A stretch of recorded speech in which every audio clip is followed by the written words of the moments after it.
Anthony Gormley's installation on a medieval castle on the island of Guernsey explores the relationship between the domestic calm of the land and the chaos of the sea. Emaciated figures from his Insider series stand like guards on the ramparts of the castle.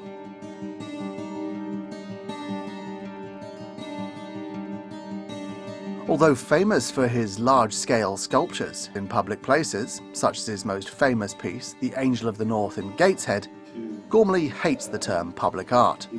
Despite almost every new building development since his angel was erected having a piece of sculpture attached to it, Gormley is scathing about the quality of such works, claiming most of it is rubbish.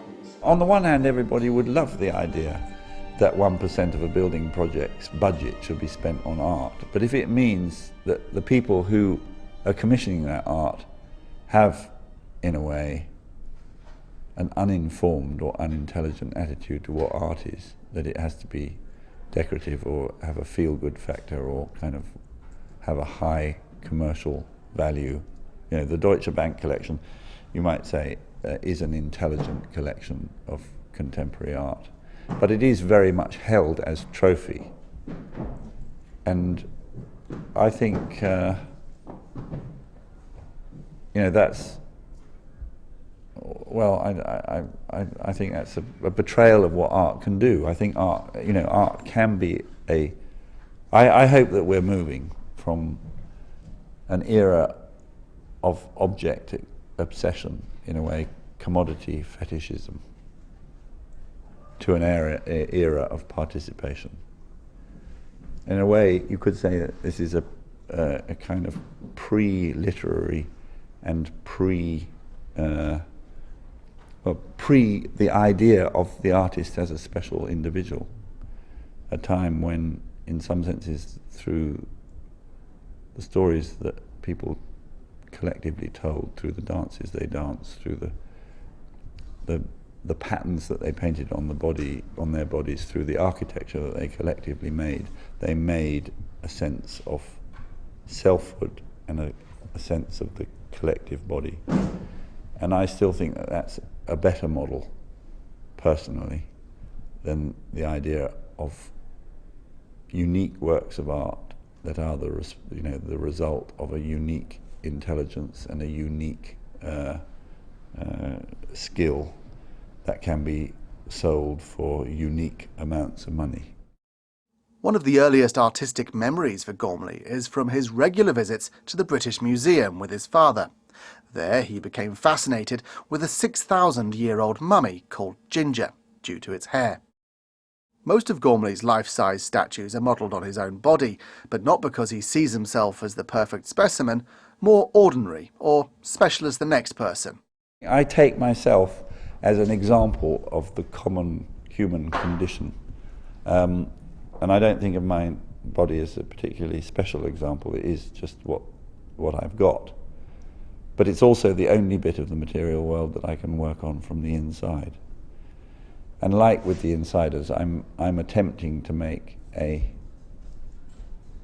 I'm trying to make an account of what it feels like to live on the other side of appearance. So as I speak to you, I'm aware that you have, in a way, a greater. You are the recipient of my appearance as I am of yours. I am behind my face, and you are behind yours. I'm trying to articulate that space of being at the other side of appearance.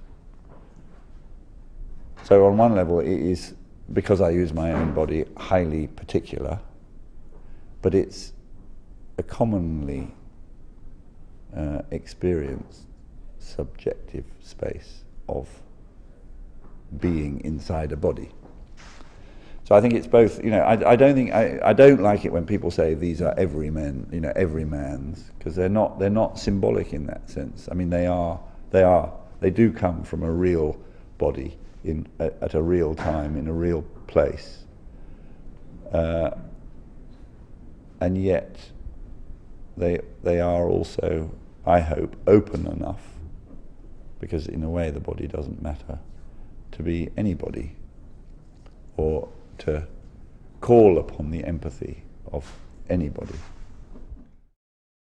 Gormley's next project won't be taking the form of his own body. Instead, 2,500 others who will inhabit the fourth plinth in Trafalgar Square. This follows on from Mark Quinn's sculpture, Alison Lapper Pregnant, and Thomas Schutz's Model for a Hotel 2007. Gormley's project is entitled One and Other, and will involve a different person spending an hour on the plinth every hour of every day for 100 days, their chance perhaps to join the other heroes honoured in the square. Everyone's a hero, I mean, or not. I mean, the fact is that we know that heroes are flawed on the whole, because we create these people to destroy them, but in fact, even the great and the good are not altogether great or altogether good.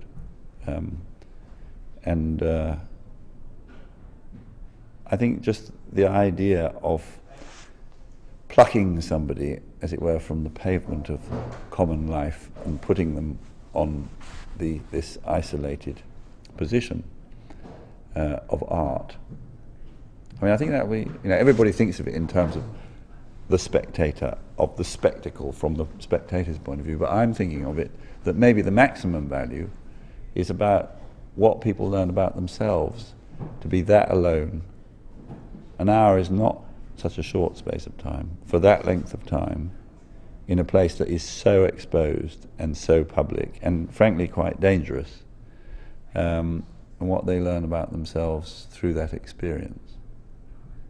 And I hope that we will gather that, and that will be a resource, and that we will collectively learn something about the nature of our community through this exercise. The work on the fourth plinth is sure to divide opinion on what is art. This is what Gormley wants from so-called public art. He believes it should be challenged. For him, sculpture should prod and niggle people to keep them coming back and work out what he's getting at. He once said, "The art of our time has failed us if it has to rely on the special conditions of the museum, of the private collection, of the commercial gallery."